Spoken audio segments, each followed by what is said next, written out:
रहते हैं जो कि उन धर्मों का पालन करते हैं जो आज के दिन में अल्पसंख्यक धर्म के कैटेगरी में आते हैं, चाहे वो बौद्ध धर्म के लोग हो, मुस्लिम धर्म के लोग हो, सिख धर्म के लोग हो, ईसाई धर्म के लोग हो, या अगर सरना धर्म कोड भी लागू हो जाए तो सरना धर्म के भी लोग हो।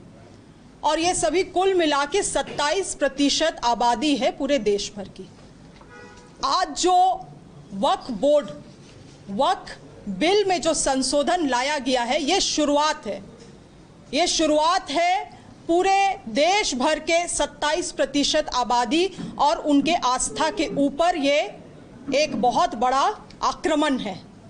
ये वक्फ बिल में जो संशोधन लाया गया है, आज ये मुसलमान समाज से शुरुआत की गई है, मगर ये इसका अंत कहाँ होगा? आज मुसलमान समाज है, कल अल्पसंख्यक के बौद्ध समाज होंगे, सिख समाज होंगे, सरना समाज होंगे, ईसाई समाज होंगे।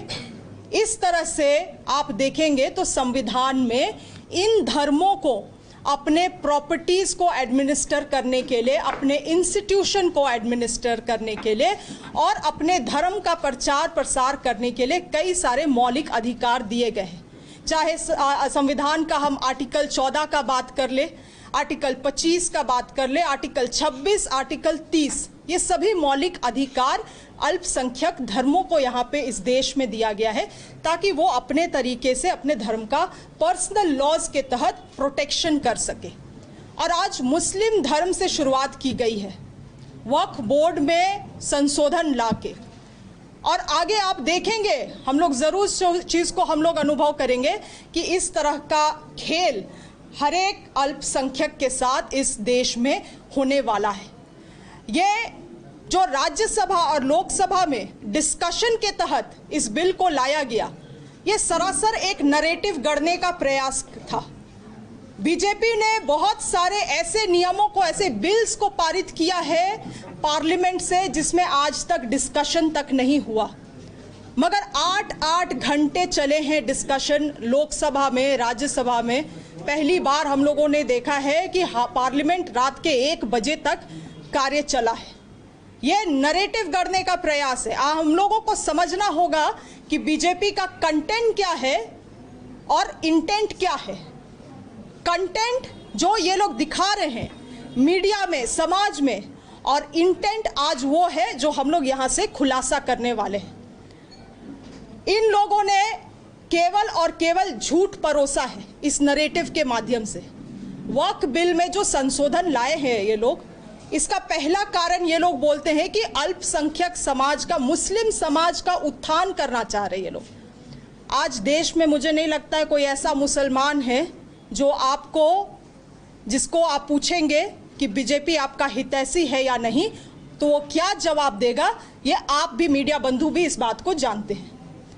आज जिस समाज को आप लगातार उनके धार्मिक आस्था को आप चोट पहुंचाते हैं, आप उनको मुगलों का वंशज कहते हैं, आपके नेता लगातार उनके समाज को गाली देते हैं अपने राजनीतिक ध्रुवीकरण करने के लिए, वैसे लोग कह रहे हैं कि हम लोग मुस्लिम समाज का भलाई चाहते हैं। ये केवल और केवल नैरेटिव है, इसके पीछे असलियत यही है। और 8 घंटा चर्चा करने के पीछे कारण यही है कि ये दिखलाना चाहते हैं कि ये देश अल्पसंख्यकों का नहीं है, वो 27% आबादी का नहीं है ये देश। यहाँ पर्सनल लॉज आपका नहीं चलेगा, पर्सनल लॉज अल्पसंख्यकों का, माइनॉरिटीज़ का यहाँ नहीं चलेगा। यहाँ बीजेपी नियम कानून बनाएगी। अगर आपको नियम कानून, उस नियम कानून के तहत रहना है तो रहे, अन्यथा इस देश को छोड़े। पहला नैरेटिव इन्होंने गढ़ने का काम किया है झूठ के सहारे। दूसरा चीज़ इन्होंने कहा कि महिलाओं को, मुस्लिम महिलाओं को हम लोग प्रतिनिधित्वता देना चाहते हैं। मैं पूछती हूँ बीजेपी के लोगों से, आपके कितने सांसद हैं जो मुसलमान हैं, चाहे वो राज्यसभा में हो या आपके लोकसभा में हो? आपकी विधानसभा में कितनी महिला विधायक बैठी हुई हैं जो मुस्लिम धर्म से आती हैं? आप इन्हीं मुस्लिम महिलाओं को हमेशा नीचा दिखाने का काम करते हैं और आज आप उनकी प्रतिनिधित्वता का बात कर रहे हैं। अगर यही प्रतिनिधित्वता आप देना चाहते हैं तो बीजेपी के लोग घोषणा करें कि अभी बिहार का चुनाव आने वाला है, लगभग 50% वो लोग महिलाओं के लिए सीट का रिजर्वेशन का बात करते हैं, उसमें से कम 10 से 15% ही मुस्लिम महिलाओं को सीट दे दिया जाए, अगर इतने ही मुस्लिम महिलाओं के हितैषी है। तीसरा झूठ इन्होंने गढ़ने का काम किया है ये कहते हुए कि वक्फ में जो संशोधन किया गया है वो आदिवासियों के जमीन का संरक्षण करेगा। ये जो बीजेपी के लोग आदिवासियों का और आदिवासियों के जमीन के हितैषी बनते हैं, 2014 में जब झारखंड में इनकी सरकार थी और ये लोग जब लैंड बैंक बना रहे थे और आदिवासियों का सरना मसना हड़गड़ी सारे जमीन को, गैर मजूरा आम जमीन को इन लोगों ने लैंड बैंक में डालने का काम किया अपने पूंजीपति दोस्तों को लाभ पहुंचाने के लिए, और लगभग 201 से अधिक MOU साइन किए गए इन पूंजीपतियों दोस्तों के साथ यहाँ पे आदिवासियों का पारंपरिक जमीन को बेचने के लिए। तब इन लोगों का आदिवासियों के प्रति हमदर्दी कहाँ था? विधानसभा में इनकी सरकार थी, झारखंड में विधानसभा में मात्र 3 मिनट के अंतर्गत CNT SPT कानून, जो इस राज्य के आदिवासियों का सबसे बड़ा भूमि संरक्षण कानून है, उसको बदलने का इन्होंने कोशिश किया। तब इनको आदिवासी का जमीन का याद नहीं आया, आदिवासियों का इनको याद नहीं आया। 2014 में लैंड डिजिटलाइजेशन लाके सभी आदिवासियों का जमीन नहीं, पूरे झारखंड भर का जमीन को जो डिजिटलाइजेशन करने का कोशिश किया गया, आज आप देखेंगे यही कारण है कि हमारे गांव के लोग अपना जमीन का रसीद ले लेके एक इस अंचल से दूसरे अंचल कार्यालय से जिला कार्यालय घूमते हैं अपने जमीन में संशोधन, अपने भूमि में करेक्शन करवाने के लिए, क्योंकि गलत तरीके से डिजिटलाइजेशन कर दिया गया है। और आज डिजिटलाइजेशन के कारण, लैंड डिजिटलाइजेशन के कारण दिल्ली, बंबई और गुजरात में बैठे हुए लोग देख सकते हैं कि यहाँ पे आदिवासी का जमीन कहाँ पे कितना जमीन है, और यहाँ पे सारा जमीन बंदरबाट हो रहा है। किसका करतूत है ये? किसका काला करतूत? बीजेपी के काला करतूत है ये।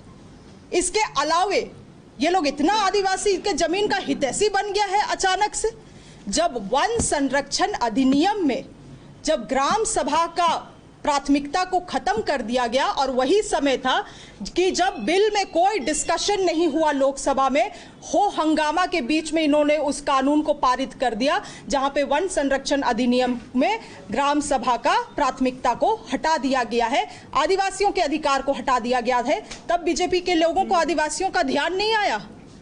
ये केवल और केवल अपने जो हार है, 2019 का हार झारखंड राज्य में और 2024 का हार इस झारखंड राज्य में, उस हार से ये लोग तिल मिला गए हैं और यहाँ पे पोलराइजेशन करने का कोशिश कर रहे हैं।